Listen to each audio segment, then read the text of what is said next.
So if you have the large blue book, I'm going to fetch that.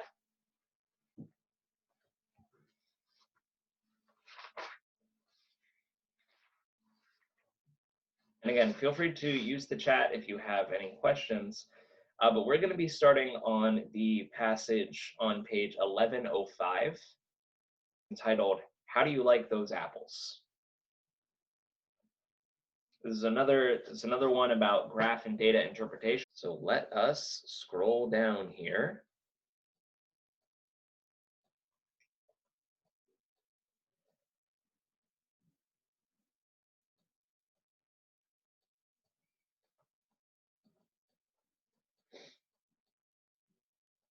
If you have this PDF open, this isn't something that's like helpful on test day, but it is helpful for navigating these PDFs.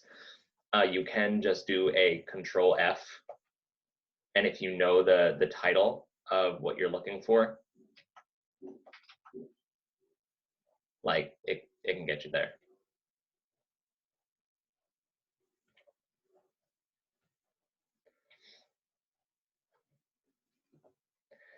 Now, remember, these writing and language portions are much more straightforward.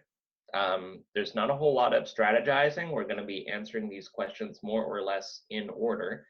It's just about whether you know your stuff in terms of basic grammar. So let's dive in here and just start reading from the top. How do you like those apples?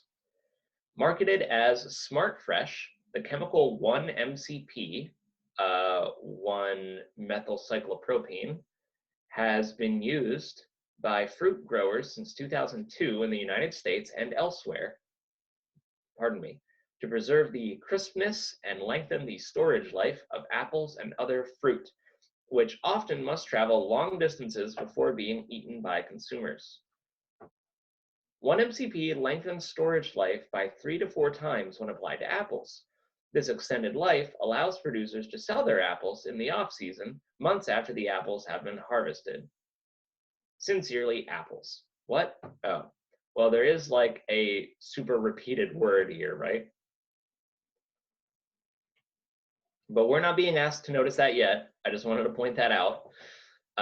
Because it's relevant to the question will be asked, which choice most efficiently combines the underlined sentences? So when we're combining sentences, we want as little redundancy as possible. Anything that repeats a word or idea, we want to cut out. So we're trying to combine these two. Let's look at our options. When applied to apples, 1-MCP lengthens storage life by 3 to 4 times, allowing producers to sell their apples in the off-season, months after the apples have been harvested. Too many apples. Too many apples in that one. B, producers are allowed to sell their apples months after they have been harvested in the off-season because 1-MCP, when applied to apples, lengthens their storage life by 3 to 4 times. Well, that one, it still repeats that word, not as many times, but it's more just confusing, right? We don't have a clear line from subject to verb.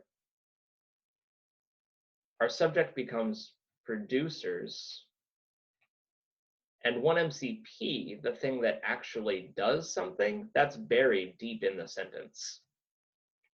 So B is just a little convoluted. C, 1-MCP lengthens storage life when applied to apples by 3 to 4 times, allowing producers to sell their apples months after the apples have been harvested in the off-season. Dang, so many apples.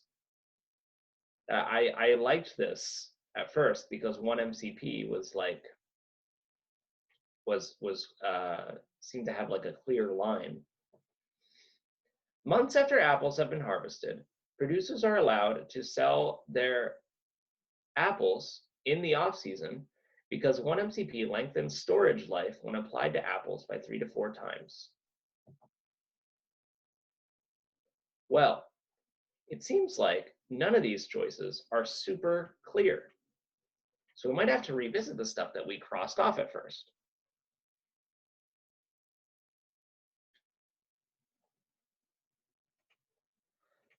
So in all of these, we're repeating the words.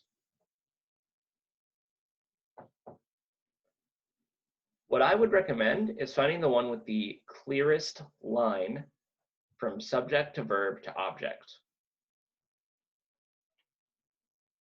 One MCP is our subject, lengthens is our verb, and storage life is our direct object.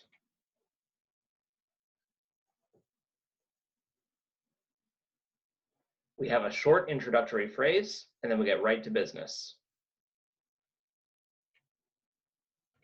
Unfortunately, we weren't able to eliminate the mad repetition of the word apples, but that wasn't an option we were given.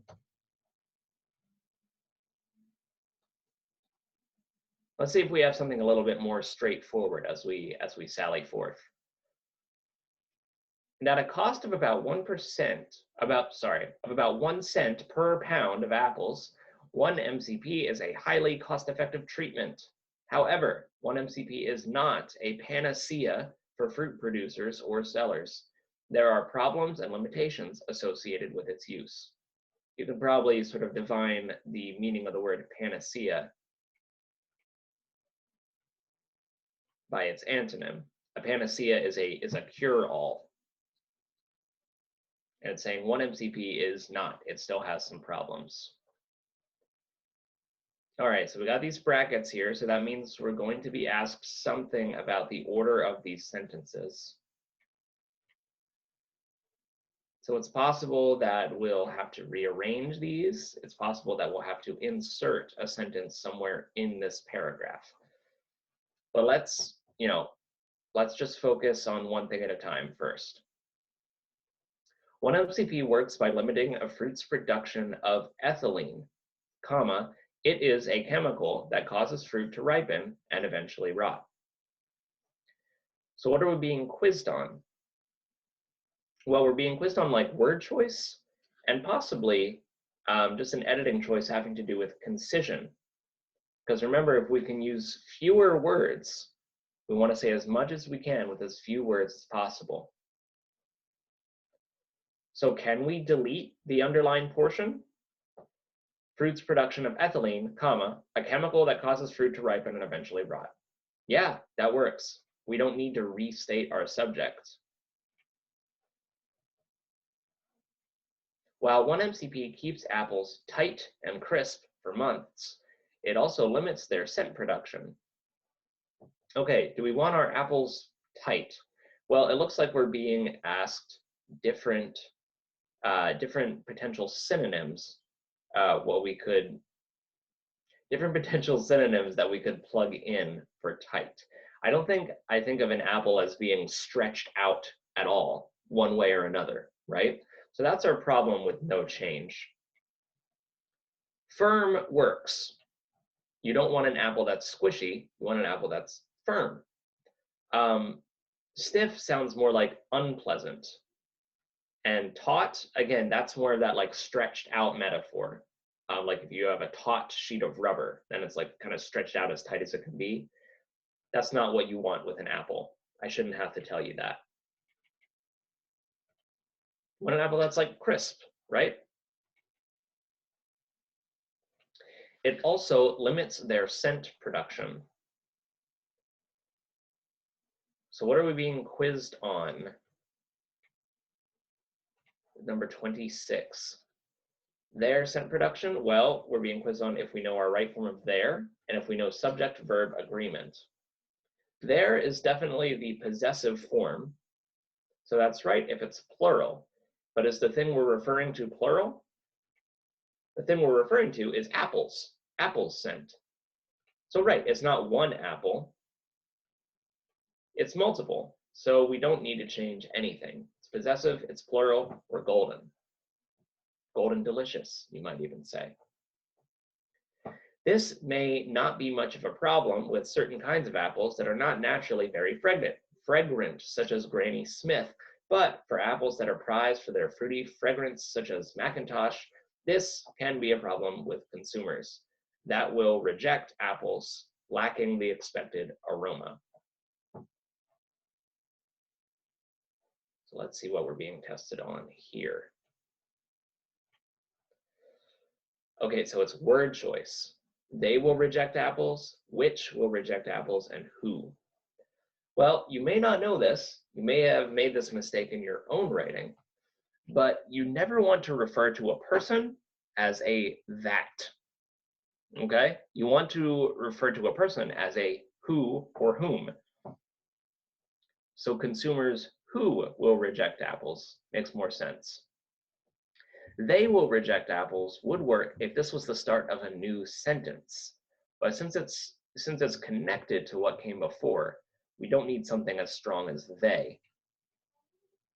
Which and that both have objectified these individuals far too much.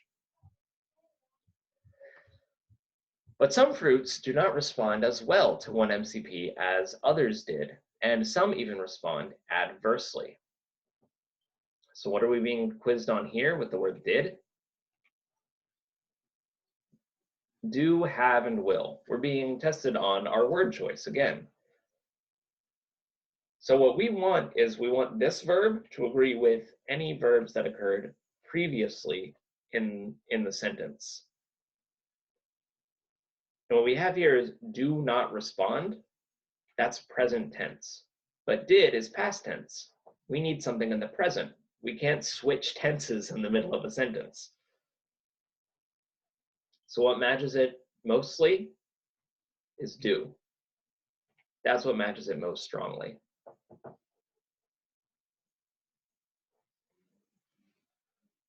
Furthermore, some fruits, particularly those that naturally produce a large amount of ethylene, do not respond as well to 1 MCP treatment. Take Bartlett pears, for instance. Unless they are treated with exactly the right amount of 1 MCP at exactly the right time, they will remain hard and green until they rot, and consumers who experience this will be unlikely to purchase them again. Whoa, long sentence. Let's see, number 29. What are we being tested on? Punctuation.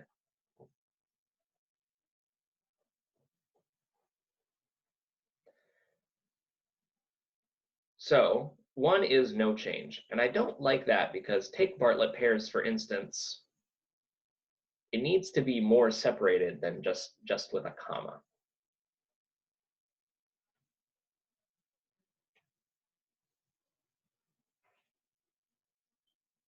So I don't like that.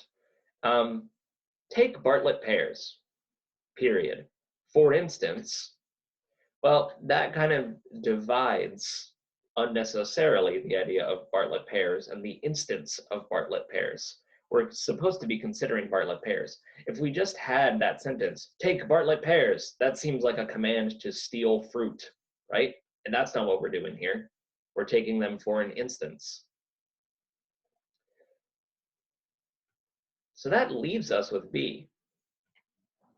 Bartlett pears, for instance, colon.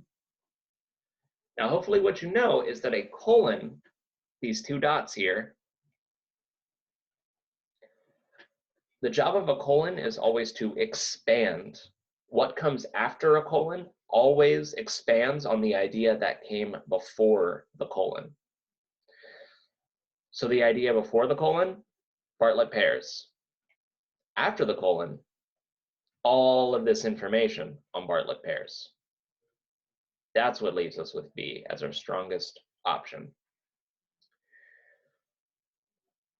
To make this paragraph most logical, sentence 4 should be placed. Well, okay, now we've got to scroll back to sentence 4.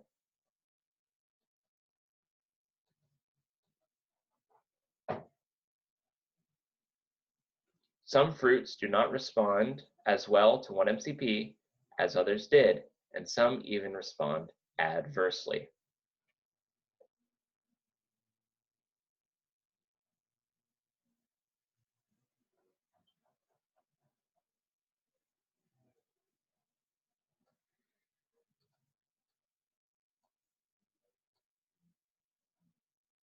So we need to figure out where this needs to go. Now, hopefully you remember that a good sentence always has hooks, right? A sentence should connect in some way to the sentence that comes before it, and in another way into the sentence that comes after it. So we need to find something that connects to this transitional statement of but.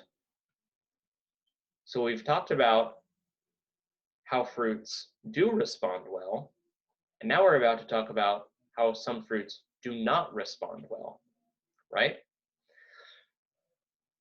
So where do we begin to talk about fruits that don't respond well? Well, the Bartlett pear, right? Take Bartlett pears, for instance. Now, do we have an option to put this sentence right before the Bartlett pear? We do. After sentence 5 is one of our options. So that's what gives us the clearest transition into the sentence that follows.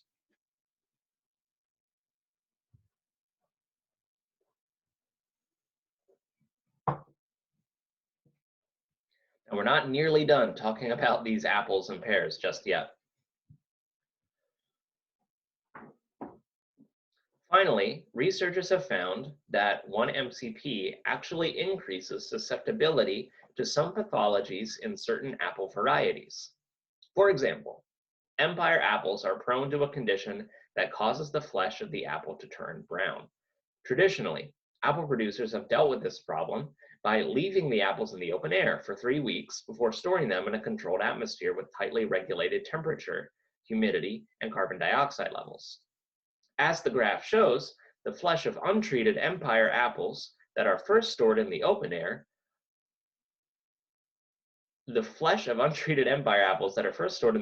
undergoes roughly 5% less browning than the flesh of untreated Empire apples that are immediately put into storage in a controlled environment.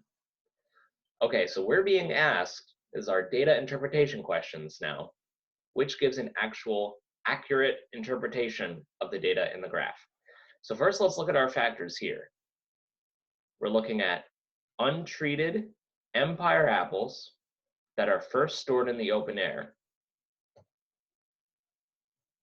compared to untreated Empire apples immediately put into storage in a controlled environment.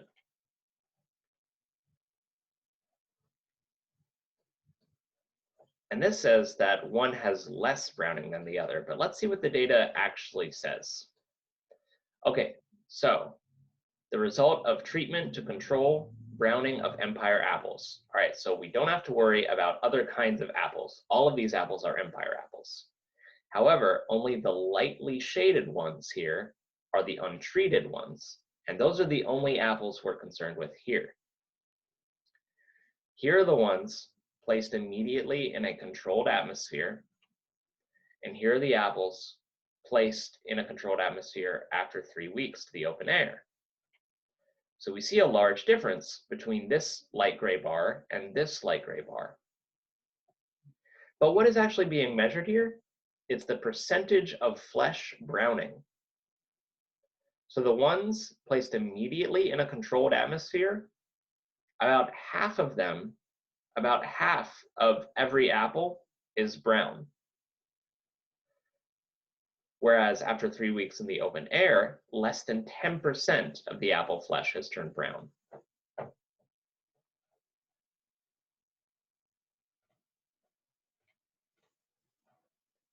Whoops.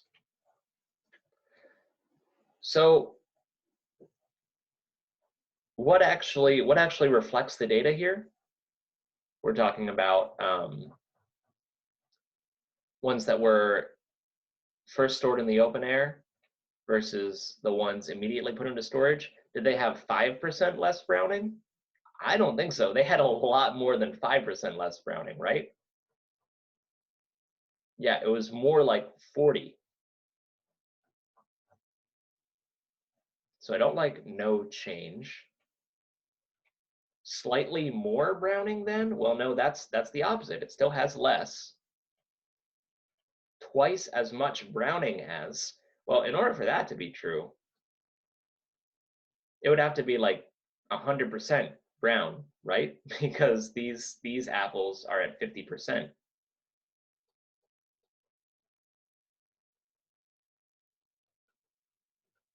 Substantially less browning than. Yeah, I think that's the only way we could really describe it. It's a lot less. So let's keep reading our passage. However, when Empire apples are treated with 1 MCP, their flesh turns brown when the apples are first stored in the open air, though not under other conditions. Okay, so now we're looking at treated apples. So let's look at the graphs.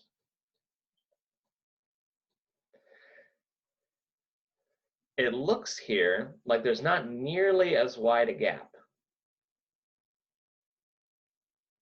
The browning is a little bit less when the treated apples are placed in a controlled atmosphere, and a little bit more, I mean almost 10% more, when placed in a controlled atmosphere after 3 weeks in the open air, because now we're dealing with the apples that have been treated with 1 MCP. So let's hold that information in our brains.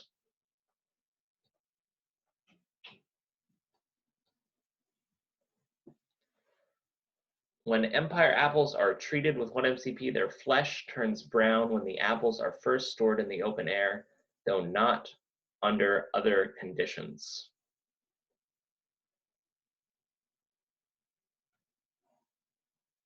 Well, that's not true because they both brown like pretty considerably. So I don't like no change.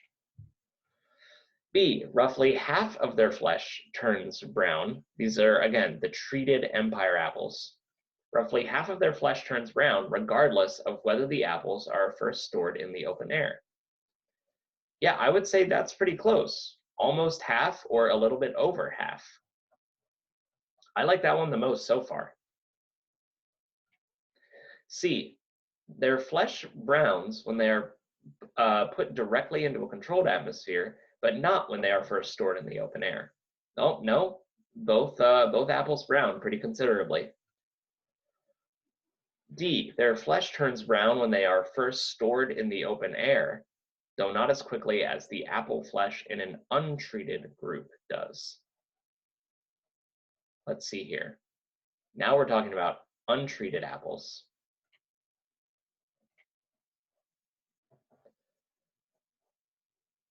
First stored in the open air. Nope. 1 MCP still browns considerably more than these guys.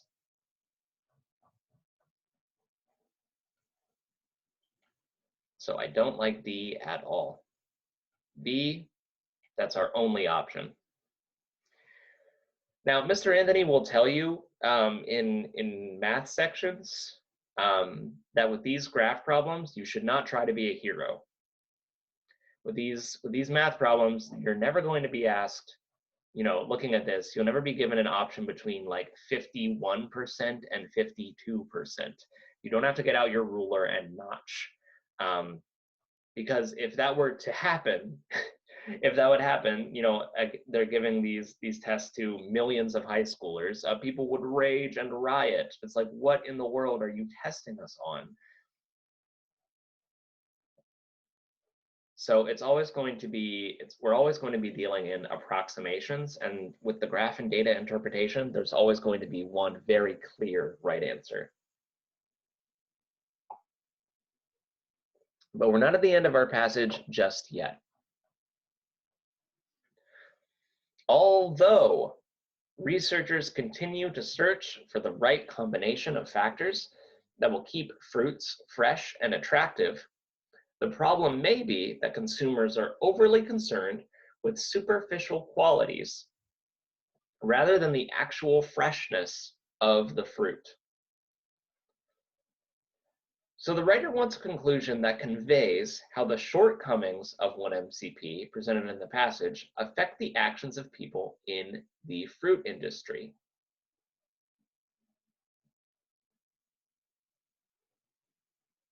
Which choice best accomplishes the goal? Okay, so we need to, so what are 1 MCP's shortcomings? It seems that this browning occurs regardless, And so we need to find an ending that actually has to do with how that affects what people buy. Is the problem that consumers are overly concerned with superficial qualities?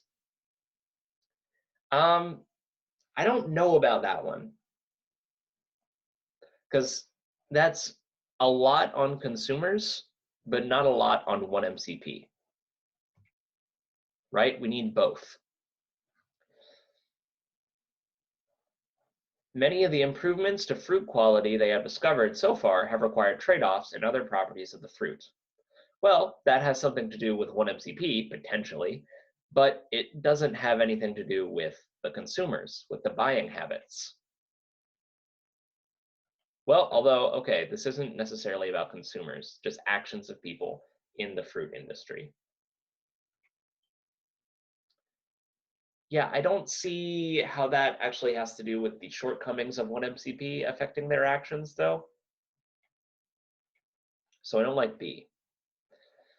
C. Although researchers continue to search for the right combination of factors that will keep fruits fresh and attractive, for now, many fruit sellers must weigh the relative values of aroma, color, and freshness when deciding whether to use one MCP. Yeah, we're talking about weighing factors like that sentence works all the way through, right? So I would flag that for sure. D, although researchers continue to search for the right combination of factors that will keep fruits fresh and attractive, it must be acknowledged that one MCP, despite some inadequacies, has enabled the fruit industry to ship and store fruit in ways that were impossible before. Well, this definitely has to do with one MCP, and it has to do with people in the fruit industry, but it's all about the good stuff. It's not about the shortcomings of one MCP. So that would lead me to C.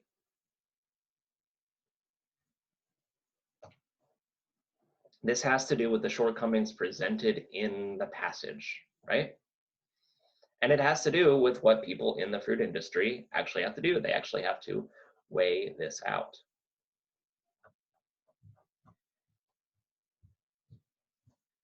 So hopefully all of that made a good bit of sense. Hopefully you were able to track that fairly well. This is like the sort of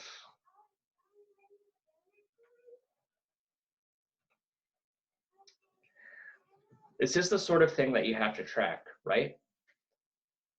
You have to track the flow. You have to track how the main idea of one paragraph, like let's just say we're dealing with paragraph 1, that main idea has to be served by sentence 1, sentence 2, sentence 3. Let's just say there's 4 sentences in this paragraph. What the heck, 5. That main idea has to be served by all these sentences. And those sentences have to connect to each other. This is what we mean when we talk about flow. Good writing is always linked to itself in some way or another. And then the good news is that flow doesn't just go between sentences. It also should go between paragraphs.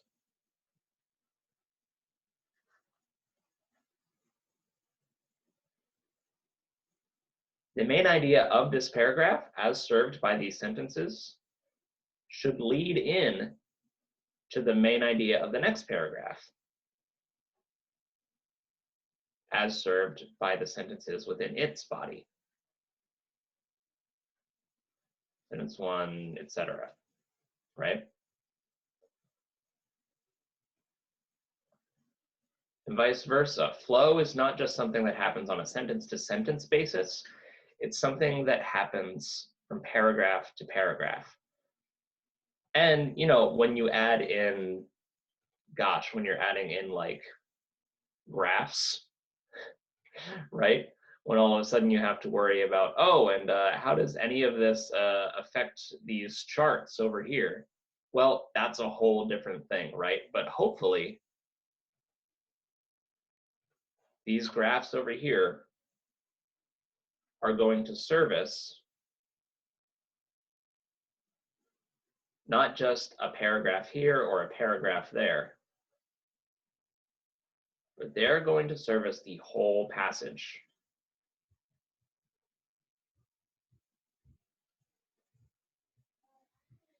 They kind of exist apart from the passage, but also somehow within it and servicing it. Everything's connected. That's the lesson there. In good writing, everything is connected. And so if something seems random, if something seems to come out of the blue, take notice, because there's a chance that there's something there you will have to correct. Great working with you this morning. Great work. And maybe next week we'll look at a few less graphs. Okay, so thanks for watching, and please remember to contact us at info@embracetutoring.com to set up any personalized private tutoring sessions you would like. Stay tuned for future videos, and best of luck with your studies. We definitely encourage you to visit our Instagram as well as TikTok pages if you have any questions along the way. Take care, guys. Best of luck with your studies.